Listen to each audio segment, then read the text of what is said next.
Hi everyone. Boyd from InSomnia's Dream World here. Oh, and Frederick too.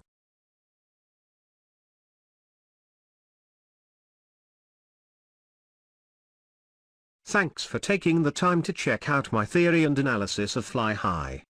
These are just my ideas and thoughts on the story, and I am sure there is a lot that I've missed. If you have your own theories, or saw something I missed, let me know in the comments. I love talking about this stuff.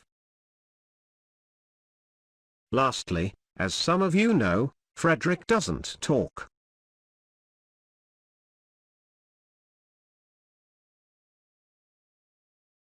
Yes, well. Anyway, I use text-to-speech for my videos, as I have difficulty talking. I hope that's okay. Also, with how long this video is, I tried to keep it simple, no flashy effects, etc. I'm always open to advice on how I can make videos better, so just let me know in the comments. With that said, Frederick, you want to do the honors?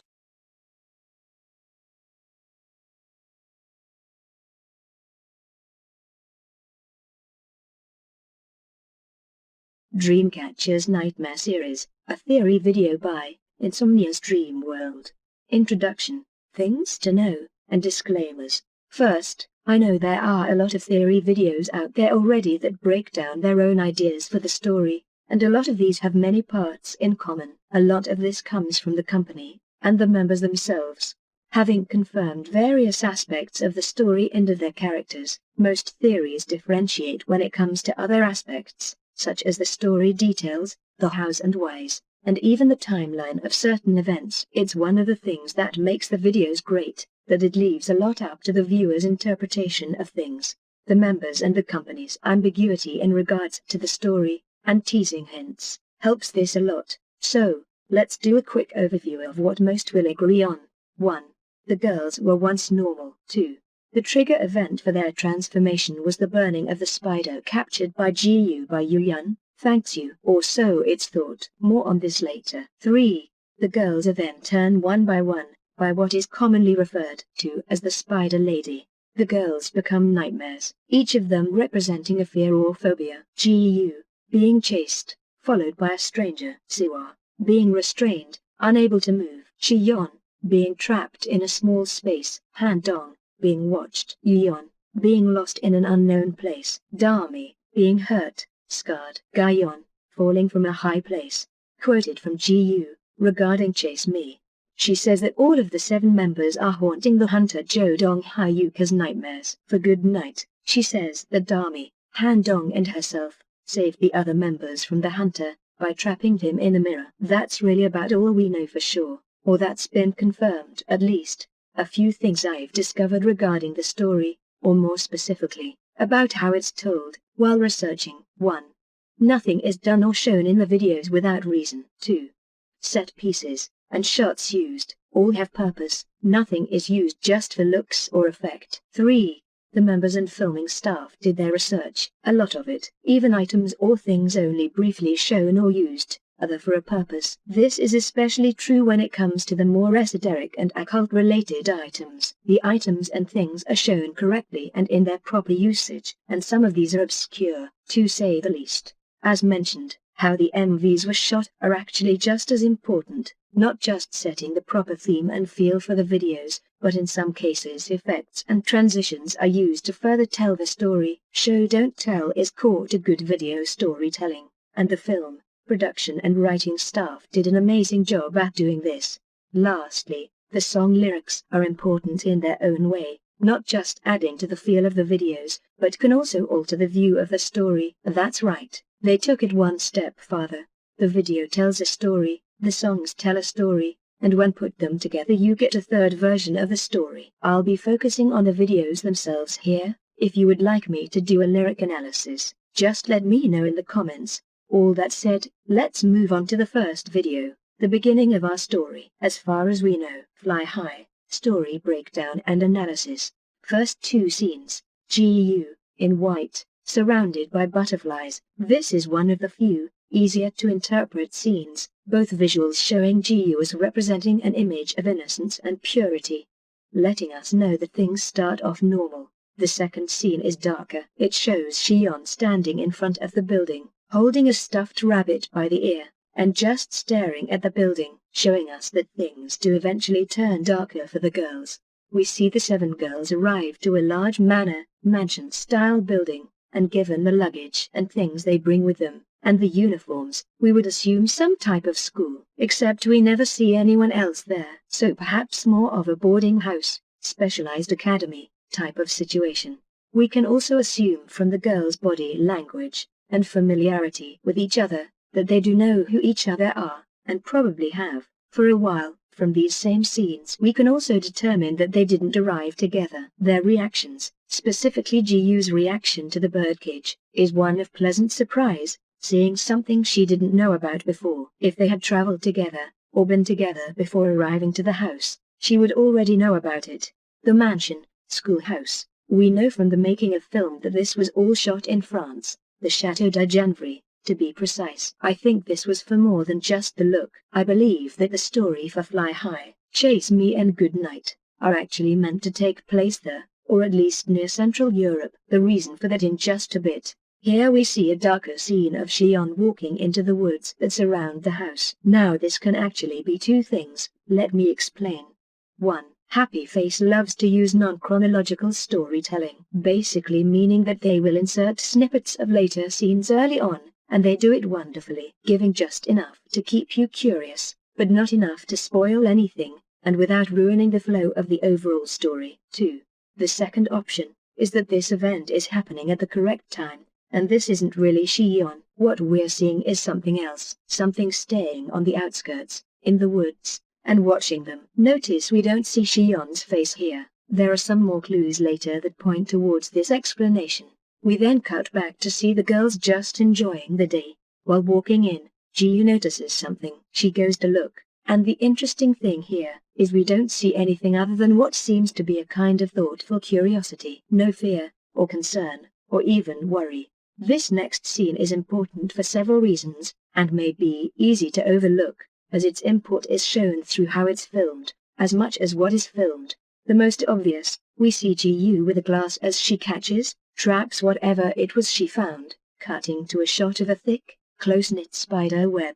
What's not so obvious is what's told by how it's filmed. We are given a moving POV shot from low on the ground as Jiu approaches whatever it is. The screen edges are blurred out and given a semi-warped view, a simple but effective way of showing the view from something intelligent or sentient. Most people watching this know that what she finds is the spider, and these shots add something interesting that a lot of people may have missed, that it's no ordinary spider. While this type of spider does have very good eyesight, the image is too clear. This type has 8 eyes, the 2 primary capable of independent movement, and we don't get visualization of the higher frequencies of light that it sees, thanks to the other 6. There is a lot more science to it, of course, that I won't go into here, but I believe this was a choice made by Happy Face. It's another way of showing that something is just a bit off. And yes, I believe I figured out what kind it was, and why it was used, and we'll get to that in a moment. For now,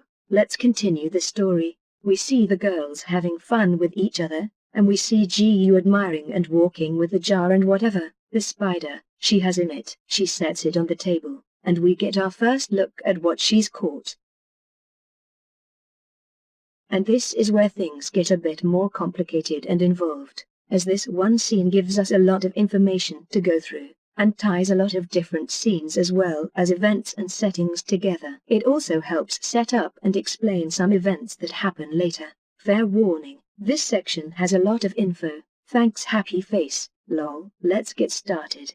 The spider is a wolf spider. Now this may not sound important. Wolf spiders are found all over the world, so I went a bit farther, contacting my local natural history museum as well as several pest control companies. What the spider most resembles is a Hogna radiata. One of the main features of this type is that it's a less common version of non-hairy wolf spider. This spider can be found in both France and Korea, though isn't native to either of them. What Jiu may be seeing, and hence her reaction, is something that is familiar to her from home, South Korea. Spiders are known in various countries and beliefs to hold shape-shifting/changing abilities. and are a common form used by various entities throughout mythology and folklore, especially those associated with being mischievous or malevolent, but not necessarily evil. It's also told in a lot of these stories and fables, of beings like this being trapped or imprisoned in this form, perhaps as a punishment, or through their own doing,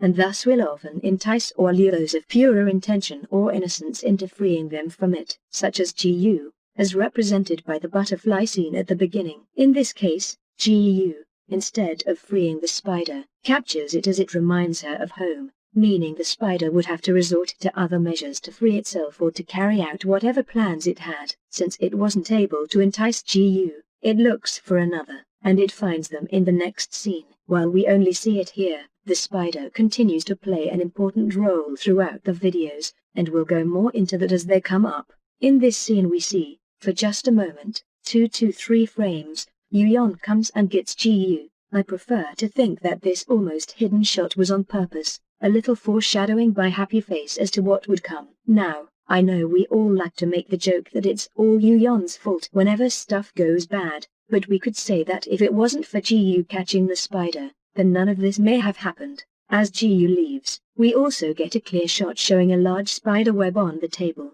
and this was on the table already, before Gu placed the spider, perhaps showing that the influence of the spider has been present for a while already.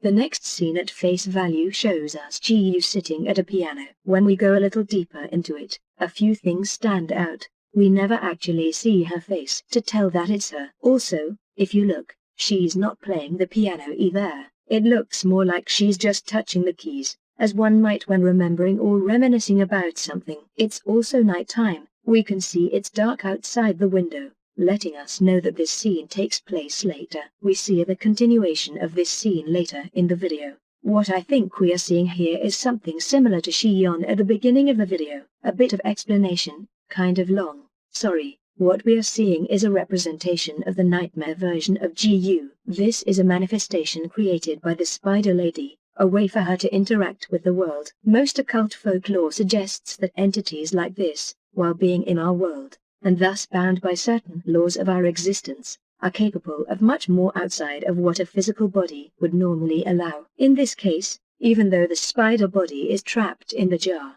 that's only the physical representation of the entity that is required by our kind of existence. The remainder of the Spider Lady entity is still free to interact as much as it's able with the world around it, while we come to see in later videos that this is an entity that has been around for a while, but it's still learning about its environment here. It's using the forms of the girls as those are what it is most familiar with. It is also my belief that the reason we are seeing them as the nightmare versions is this may be how the Spider Lady sees them or interprets them. It's safe to assume that being from outside our reality that this creature would see things differently than we do. I'll do my best to explain, both from the occult side as well as a more scientific side. Being from an outside reality, its vision and such may be restrained by our own reality, hence using the images and likenesses of the girls. But its interpretation and just how much it can see may not be as affected. It sees the objects in the world as we do, but may see different versions of them, perhaps more than one at a time, remembering that time as we know it is a construct of our own reality. It is hinted and told in various folklore tales throughout the world, of beings that are able to perceive different moments in time all at once, or as they choose. In this case, the Spider Lady is seeing the girls as they will become, that being the more real version to it, as we know from later videos, that this is what they ultimately become, from a more scientific point of view, and as it relates as well to the use of the spider as its current form. We see examples of how this can be, with how spiders perceive the world, at least as far as we know. Some of the few things we know about how spiders perceive the world around them. Wolf spiders have 8 eyes, and are not only able to simultaneously process the 8 different image sources, but are able to do so independently as well. Most of the eyes are capable of independent movement and focus, much like a chameleon's eyes are. Some of the eyes are capable, used to allow the spider to see different frequencies of light, outside the normal visible range, and due to the spacing around their head, they get an almost 360-degree view around them. Their other primary sensory input comes from the ability to sense vibration. mainly found in web-building spiders. This is so sensitive that they can detect even the smallest vibration, and can even tell between an insect or leaf, or even if the insect is one that is edible, just from this vibration. This can be so much so, that the reaction time can almost seem precognitive, the spider seeming to react to an event before it happens. This next scene with Guyon is similar. The more obvious things we see, it's dark out and the color grading is still toned down, showing it's nighttime, and again that something is not right. We see her in a bed that has been laid out in an almost ritualistic manner, probably not how she would have made the bed before sleep. We see someone turn off the light, closing the door. We do not know if they are inside the room or not, at least at this time, and Guyon open her eyes, staring blankly ahead. I would say again, that what we are seeing is not exactly how it appears. Like the previous scenes with Ji-yu and Shi-yeon, I believe we are seeing something involving the nightmare version of Guyon, only this time we are seeing it more directly interact with her. That is Guyon in the bed, but I believe that the room is being shown as a mix between what is real and what is perceived by the spider lady. We see her eyes open, and a blank, forward stare, almost as if in a trance or dream state. The scene continues in a bit. I'll continue these thoughts there. The next scene is the first time we see more than one nightmare version of the girls together. Again, the lighting and the way it's shot, we know what's happening here isn't normal. We see Shion and Siwa walking backwards into the woods, looking to each other and holding hands. This is the first scene where we start to get the idea that the spider lady isn't just curious or exploring, but may, in fact, have some form of plan that is now underway. This scene is an important one, even though it's short. For the first time, we see a manifestation of the spider lady. We can assume it's her, as she is wearing an outfit unlike any of the ones the girls are shown wearing, and her bearing is one of someone more mature, not just in her form, but in the way she's holding herself, her posture. Next we go back to Guyon, and see her now struggling on the bed, with a quick shot of what appears to be a storage room of some kind, and then back to Guyon, who looks toward whatever or whomever is by the door. We now see a hand covered in intricate markings that go up the arm. This could actually be for many reasons, but one thing that seems very common throughout Middle Eastern folklore is for beings or creatures from other existences to be marked or decorated in some fashion. Often the more different they are from our reality, the more varied and intricate the markings. Good examples of this are nature and animal spirits, usually having more simple markings that resemble or relate to the animal or part of nature they are tied to, their markings being more simplistic as they are more closely or directly tied to something here, of our world. On the other side of this, you have creatures such as the jinn from Middle Eastern folklore. They are often depicted with detailed and intricate patterns covering their body, possibly being a sign of their otherworldliness. Now a lot of people think that what we see is the spider lady in Guyon's room. However, looking closer at the scene, this is actually the storage, unused room we briefly saw earlier. We know this for a couple of reasons. 1. The layout of the room is not the same. Mainly there is no post or such in Guyon's room, like the one we see the hand gripping, and 2. The hand we see in the next scene is not marked like the one we see now. I believe that in this scene we are seeing the first time that one of the nightmare versions is actually interacting with one of the members. The main importance I see from this is that it shows that they aren't just images created by the spider lady, but she may be actually bringing these versions of the girls here. We know this isn't the spider lady, as before, she is in another part of the house, and 2. In this scene we see a hand reach for Guyon, and there are only some of the markings on it, like the spider lady's hand and arm. We can also see that something's not right with the hand either. At first look, it could be the hand of an older person, but looking closer, you can see the veins are very visible, and the fingers of the hand especially, are thin and almost skeletal looking.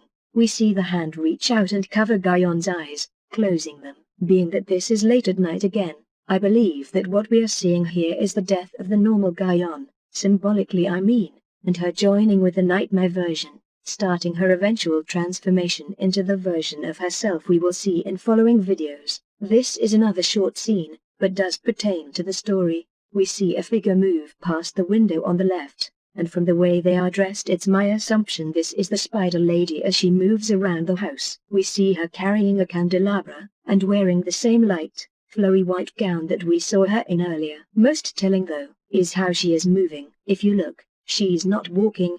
Her legs are not moving. She is gliding forward. No motion associated with walking present. This told me it had to be her, as so far, all of the images of the nightmare versions of the girls have been shown to actually walk and move like their counterparts. Starting in this scene, I believe that we are looking at the following day. We see Han Dong by herself, and the tone is a bit more somber here, both in her mood as well as the color grading of the film. What makes this scene even creepier is when you realize that she is being watched in what seems to be a private moment for her. Look to the lower right windows, and you can see two of the girls watching her. My belief that we are seeing the nightmare versions of Xion and Su are here, and see how they have changed since coming here, now looking more like their counterparts, and even wearing the same uniforms now. Also to support this, we see how they're standing straight up, not moving the entire time. We now see the girls playing in the yard again. Here we see another short but creepy scene,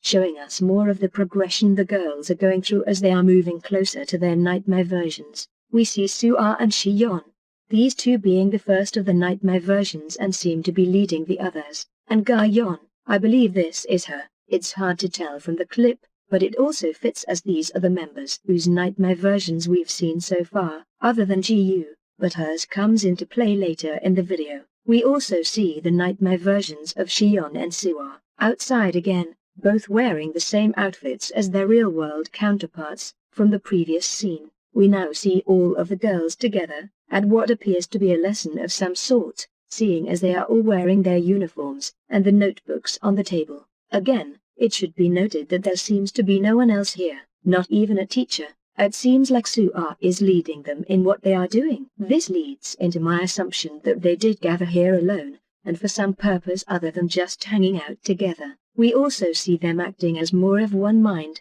almost robotically. We see them eating. While it looks like it could be a rice dish at first, most agree that it is a plate of flowers, and the way it moves when they cut it with the knives and forks suggests this as well. From what little they show of the flower itself, my best guess is it's a Korean spice viburnum. What we see here most resembles the bush variety normally native to Japan and Korea, but is very hardy and can easily be transplanted to grow elsewhere. The flower is most known for its very noticeable and pleasant scent, especially during its peak bloom time in the spring.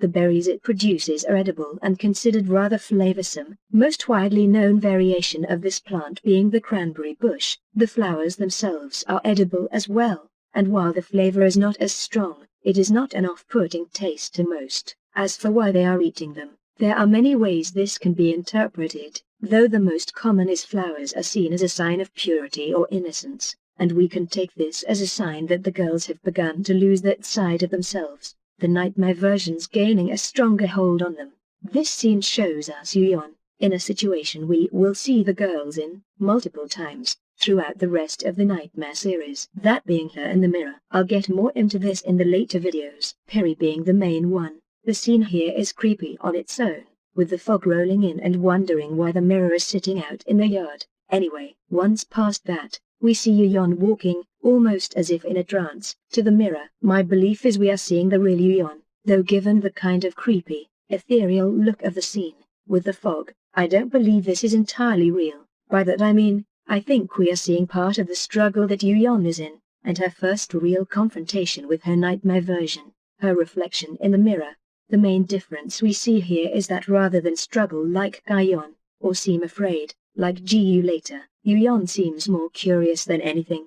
The reason I believe this is the real Yuyeon is based on the small details we see on the mirror and vanity. On the vanity, we can see what appear to be red flowers, possibly wild roses, again, flowers being a symbol of innocence, and on the left we see a white dreamcatcher with white feathers, again, a symbol of purity as well as simplicity. The scene ends with Yuyeon reaching for her mirror, nightmare version, also making her the only one we see choosing to interact with or touch her other version. Now we get to see what Dami has been up to. In the other shots earlier when we don't see her with the other girls, she's been coming here, to what looks like the library or sitting room of the house. I would think a sitting room, as most estates of this size would have a larger library with a varied assortment of books, and bookshelves and racks on more than one wall. and then one or more smaller sitting rooms, usually containing a smaller private collection of more specific kinds of books.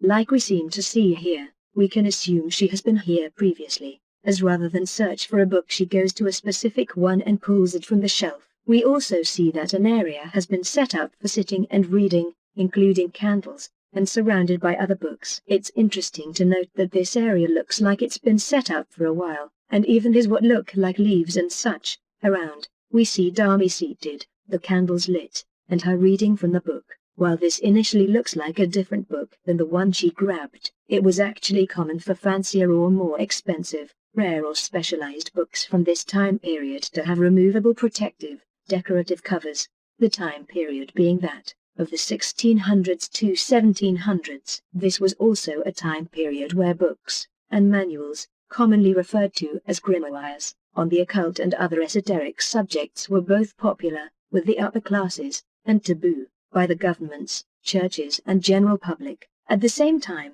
we see that, as she is reading, a breeze blows around her, moving the leaves, and while we see the candle flames flicker a little, they don't move as much as that breeze would cause. Another extra hint we are given in this scene, and telling us that this is near the time that Dami begins changing, is what is sitting in her lap as she reads. A stuffed animal, similar in style to what we have been seeing Shion's nightmare version carrying around.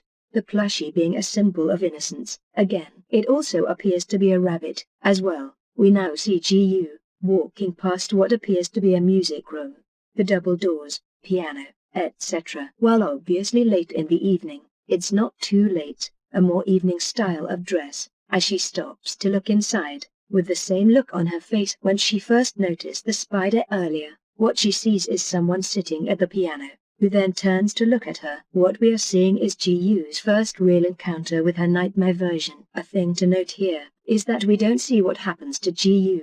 The scene cuts away before that. In the next scene we do see Gu running away, down the hallway, but of course the first thing we notice is that she is wearing the blue uniform here. These uniforms seem to be used to symbolize that the girls have merged or been affected by their nightmare versions. We can also see that it is currently daylight here, this presumably taking place the next day, as opposed to the nighttime shot of when she encountered her other self. Now we see a shot of Yuyeon running, again, almost like being chased or running from something. We can assume this takes place after her encounter with the mirror, as we see her running in the original uniform that represented the girl's innocence before all this, and then see her stop, and turn, and begin returning. We see Yuyeon has now finally turned herself, and is now wearing the blue uniform. We then see the spider lady, sitting in the unused storage room, presumably a basement room, and see her looking out the window. She is wearing the same wispy white gown and head covering we have seen before,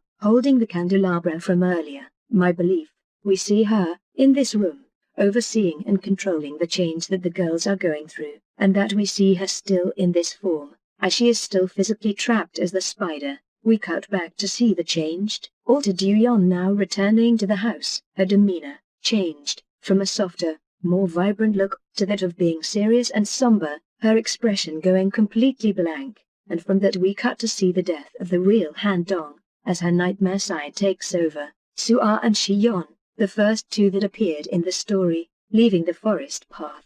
We go back a little in time in this next scene. Again, Happy Face likes to do this, and see the moment where the nightmare version of Yuyeon begins taking over, and again, we see that she is the only one shown to not be scared or worried, at least not until it's too late. The most obvious sign of this, being the black oil-like liquid that begins seeping from the mirror when she touches it, touches the other version of herself, but also less obvious, from the Dreamcatcher. We see now that it has gone from all white, again a sign of purity and innocence, to being laced through with black, referring to the beads and accessories attached to the Dreamcatcher. As we start to come closer to the end, the pace picks up a bit. We see Gu opening the front double doors, wearing the blue outfit still.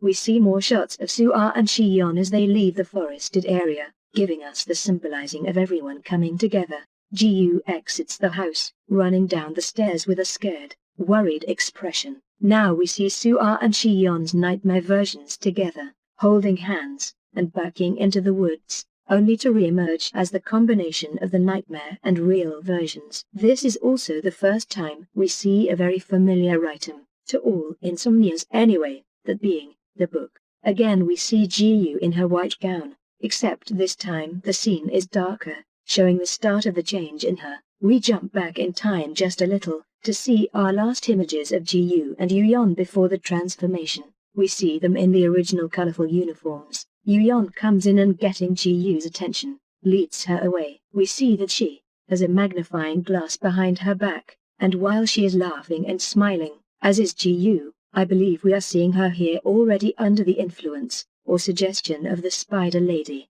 It is still my belief that one of the reasons that we see Ji-yu looking happily at the spider is due to it providing a connection to her home, and also why I think she is the last affected by it, her innocence providing a shield of sorts. When we see Yu-yeon come back, she is leaning over the table, looking at the spider with the magnifier. Until we realize that she is actually burning the spider. We can see the smoke rising from the jar. While I believe that there's still mostly there, real Yu-yeon, I believe that, as we see in other scenes, there is something about her that makes her more susceptible to the Spider Lady's influence. In this case, the suggestion is to free the Spider Lady by destroying the spider body that she has been trapped in. We see Yu-yeon smile in satisfaction, and this only furthers the idea that things begin to go downhill fast for the girls after this. We see Ji-yu again, with the butterflies, and in a great use of imagery. We see the last of her transformation taking place, as the butterflies, again a symbol of innocence, burn away one by one, as the last of her resolve, and real self, burns away. We see Ji-yu racing towards the front gate of the house, at first making us wonder if she is trying to escape. We see Suwa and Shi-yeon, as they leave the forest, wearing the cloaks that will become a familiar sight with the girls, as they turn to look at each other. I also believe that there is something else going on here. The reason Suwa and Shi-yeon smile at each other, I'll get into this a bit during my closing notes at the end of the video. We can also see that this is not the same book that we saw Dami reading from earlier. We now see, as the sun is setting, Yu-yeon walking back towards the house from the forest, and Ji-yu looking out at the grounds surrounding the house, turning towards the camera, looking more somber. We then see that rather than escaping from the house, Ji-yu is instead closing the gate. I believe that this is to show the last of the real Ji-yu, closing off the outside world from what now lies within the house, trapping the Spider Lady, and now the girls as well, inside. When we see her turn back around, it's obvious, and sad, to see the joy has left her face, and you can see the dejection in her face and posture over what has happened, and what she has had to do. The screen fades out, leaving us with that image of her. The screen fades in, and a scene that is initially confusing, even if watched after the next two MVs, as they released chronologically, plays out. We see the girls, back in their original uniforms, standing around Suwa, as she stabs a large black and white canvas print of the girls, posed in what appears to look like a class picture styling, and all wearing a white, semi-formal dress. The big questions being, why is she cutting the print, and why after ending the main video with them all in the blue, are they now wearing the original uniforms again? And, did you notice that there are only 5 of the girls here? I'll cover this a bit at the end of the video, and more so in the theories for the following videos. Our last scene for the video shows the girls from above, on a bright sunny day, out on the lawn. They seem to be dancing, and before ending, we see their pace become more frantic, and when they stop, they look up, and are in the shape of a pentagram. It should be noted that the pentagram itself is neither good nor evil, and as such, represents neither. It has had many uses throughout history, by groups, organizations and religions, and that is where this chapter of our story ends, and where the Nightmare series begins. Now, the two main things that I wanted to go into a bit more, or felt I could provide more info on, where relevant. Other things become more relevant in Chase Me and Good Night, and I'll go into them there, and reference the scenes from Fly High in those videos, if need be. The first is that of Suwa and Shi-yeon smiling at each other. This scene, combined with Suwa holding the book, and with what we see Dami doing in the sitting room earlier, here's what I believe it all means. It's my belief that Dami was the first to realize that something was happening to them, and was the first to take some kind of action against it. I believe that she is in the library working on something to protect, at least as much as possible, the girls. I think that this is what we see with Su'a and Shion near the end. As they are entering the wooded area, we can see them being somber, and all the shots of the nightmare versions show the same. Yet, when they are leaving, wearing the hooded cloaks, and with the book, they smile at one another. I think this is because whatever Dami did worked, and while being changed by the nightmare versions, hence the cloaks, they managed to retain an aspect of their core selves. This enabling them to recover, find, the book, which comes into play soon. Next, the scene with the girls and the canvas print gives us a lot of information as well. Let's start with what some people may have missed. There are only 5 girls in this shot. We see Su'a in the center with the knife, and going from left to right, we see Ji-yu, Dami, Han-dong, and then Gayon. Yuyeon and Shion are not here, at least not visible. I think this is to give that final impression that something is off. As for the canvas print, it is fairly common throughout many beliefs and cultures that a photo or representation of a person could be used to contain or capture a person's soul, or at least provide a link for it. I believe the girls have realized that, even though they have protected themselves somewhat from the influence of the Spider Lady, that their transformation to nightmares is still inevitable. We see here that they have taken the picture, the last one of them as they were before all this, and are cutting it out, presumably to keep secret until they can find a way to reverse what has happened. And there we go. Fly high. Our girls beginning. More information about what happens after this, but before Chase Me, will be covered in the next video.